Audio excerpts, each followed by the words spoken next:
Hi, അസ്സലാമു അലൈക്കും. ഇന്നത്തെ പുതിയൊരു വീഡിയോയിലേക്ക് എല്ലാവർക്കും സ്വാഗതം. അപ്പം ഇന്നത്തെ ചെറിയൊരു വീഡിയോ ആണ് കേട്ടോ. വീഡിയോ ഇഷ്ടപ്പെട്ട എല്ലാവരും ലൈക്ക് ചെയ്യുക, ഷെയർ ചെയ്യുക, സബ്സ്ക്രൈബ് ചെയ്യുക. ഞാട്ടത് അതൊക്കെ എല്ലാവർക്കും അറിയണ തന്നെയാണ്. എന്നാലും ഞാൻ അതുണ്ടാക്കിയപ്പം ജസ്റ്റ് ഒന്ന് ഇട്ടതാണ്. അപ്പോൾ ഞാൻ ഒരു 200 ഗ്രാം സോയാബീനിട്ട് എടുത്തത്. ഇത് ഞാൻ 10 മിനിറ്റ് വെള്ളത്തിലിട്ട് കുതിർത്തിയിരുന്നു. അത് നല്ലോണം വെള്ളം പിഴിഞ്ഞതിന് ശേഷം ഞാനിത് ഒരു പ്ലേറ്റൊക്കെ മാറ്റി കൊടുത്തിക്കണം. എന്നിട്ട് ചെറുതായി കട്ട് ചെയ്യുന്നുണ്ട്.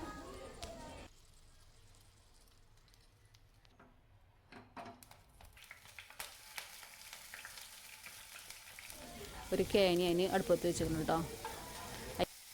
അതൊക്കെ ഞാൻ കരിവേപ്പിലയും വെളുത്തുള്ളി ഇഞ്ചി പേസ്റ്റ് അത് ഇട്ട് കൊടുക്കുന്നുണ്ട് കേട്ടോ. അപ്പോൾ അതിൻ്റെ പച്ചമണം മാറുന്നത് വരെ ഞാൻ ഇളക്കി കൊടുക്കുന്നുണ്ട്.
അപ്പോൾ നമ്മുടെ സോയാബീൻ റെഡി കിട്ടിയിരിക്കണം കേട്ടോ. അപ്പോൾ അടിപൊളിയാണ്.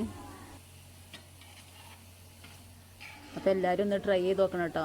നല്ല ടേസ്റ്റാണ്. അപ്പോൾ ഇന്നത്തെ വീഡിയോ ഇത്രേ ഉള്ളൂ. Okay, by.